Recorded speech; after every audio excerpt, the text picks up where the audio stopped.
Welcome to Ravi Shree's University YouTube channel.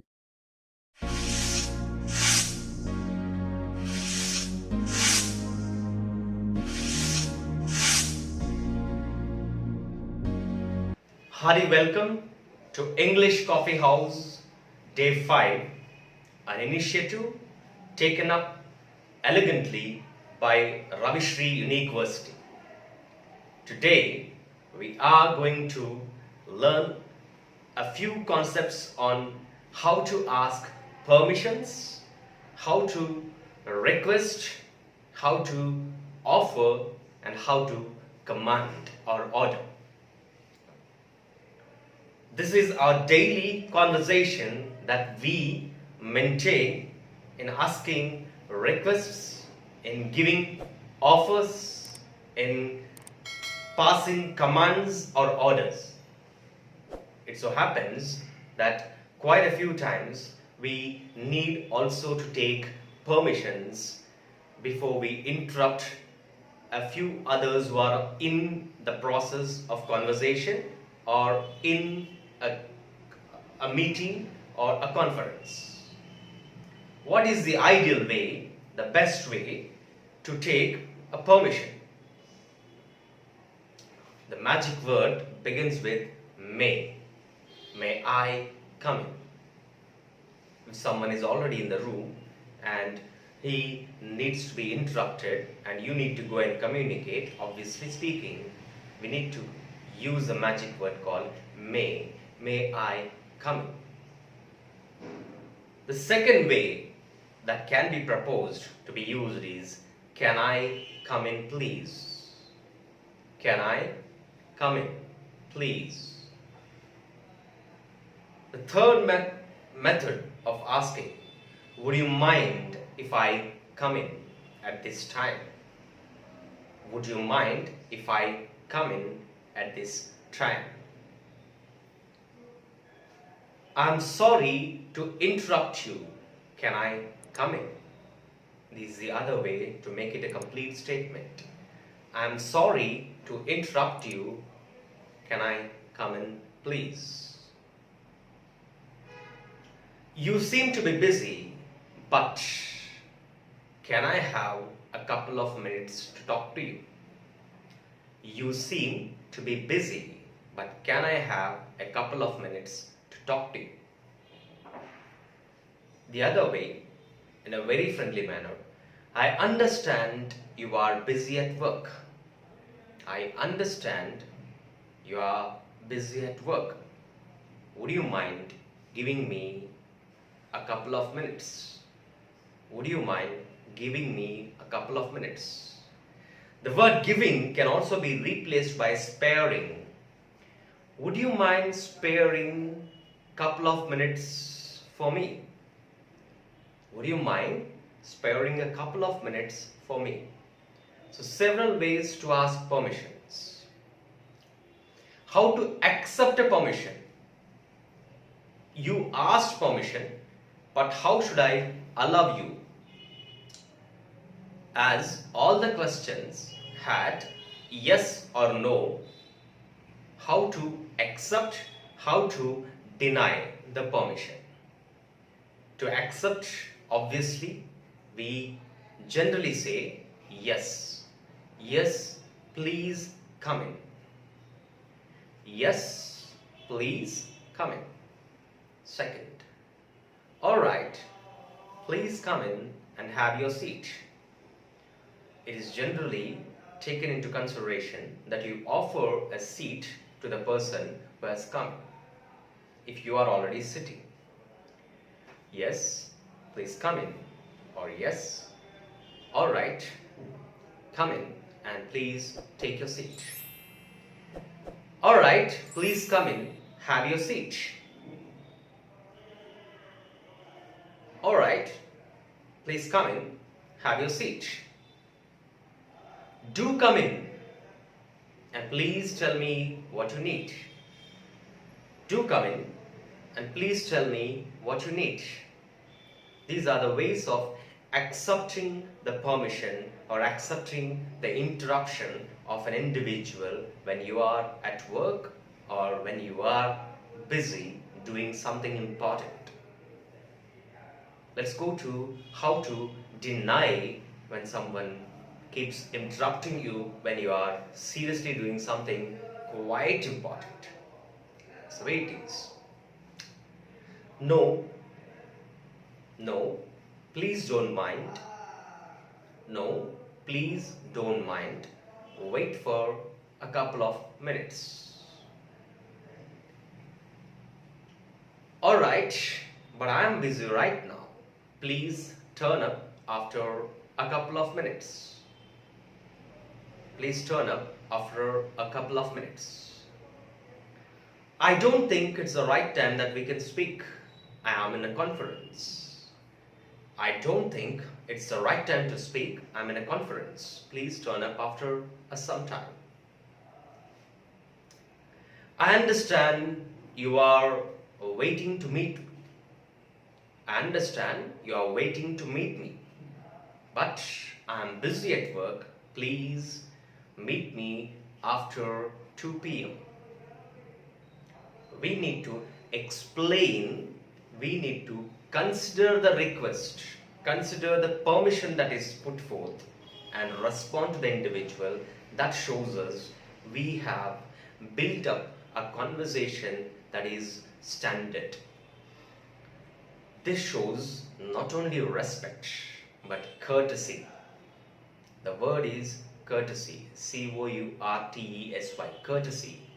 Courtesy matters a lot in conversation nowadays. Whether you are a boss, a proprietor, the owner, the manager, the CEO, the boss, the principal, whatever the condition it can be, right? Even if you are a teacher, right? How do I have displayed the courtesy to the person who has sought permission from me?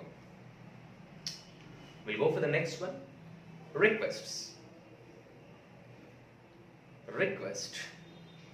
It's quite important that we place forth our requests quite a lot in our daily conversation with our friends, with our strangers, with our colleagues, with our inmates, with our roommates, with our family members too.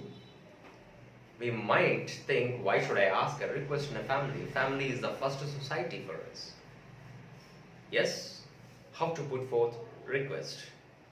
We teach asking a request to our children, to our kids at home, to our neighbors. Can you please help me lift the bag? Can you please help me lift the bag? Carry the bag. After help me, you understand there is no to. Most people say, can you help me to carry this bag? It's always, can you help me lift this bag? Could you please help me solve this problem? Could you please help me solve this problem? Would you mind lending me your book? Would you mind lending me your book? I request you to consider my leave today. When you are writing a leave application too, you place forth a request, not only a permission. I request you to consider my leave today.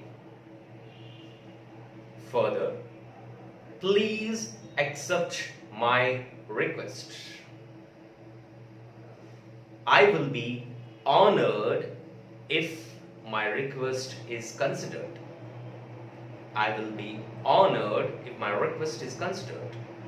I am grateful to be accepted on my request.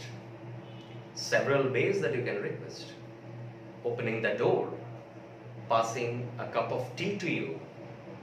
You go to the counter when you are buying some things. Can you please give me that bag of rice? In our consumer buying, when you are placing orders, we keep asking requests. Let's take an example how you go to a bank. There is an issue of your account. You need to talk to a banking officer. Do it for me is a command. We never do that. We are not supposed to do that. By chance we do that, please rectify and say, could you please resolve my issue? What did I say? Resolve my issue. When there is a serious problem officially to be taken under consideration, we need to put forth certain terminology as, could you please resolve my issue? Well, I can also say, I appreciate if you could resolve my issue at the earliest. I appreciate if you could resolve my issue at the earliest. That's a very formal way. You can write it also in a letter form, email form, or speaking, whichever the mode of communication you choose, that is up to you. But the sentence obviously needs certain standard of expression. That's the thing which we are trying to put forth to you. Well, we have covered up two main topics of the day. We'll proceed on to orders and commands. Should I order? Should I pass a command? Who am I? Am I a military chief? A major? Am I a leader? Am I the CM of a state? Am I a PM of the country? Orders are not usually passed only with designations. Orders are also passed even as a leader, as the owner, as the person who is taking up the possession of something and who has a few subordinates. I have a few people who are working under me. I need to have my tone of order. But this tone of order should not be compulsion, out of compulsion, but rather it is reminding the duty of the subordinate. So how should I say? Instead of you must come in time, instead of telling you must come in time, it will always be good if I say, I appreciate if you come in time to your duty. I appreciate if you come in time to your duty. It is expected of you to be in time to your duty. The same word, instead of telling come in time to duty, I put it as it is expected that you come in time to your duty. Command. Order is also there, which is issued by even Government of India. You must wear seat belt while you drive. I also came across a statement, you should wear a seat belt when you drive. Which one is the apt one? Must or should? I should say both are almost equal, but must is legalized. You must wear a helmet when you drive on bike. You must patch up your seat belt when you drive in a car. It is must because it is legalized.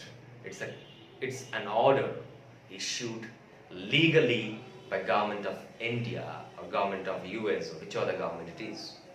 Well, these are orders passed on.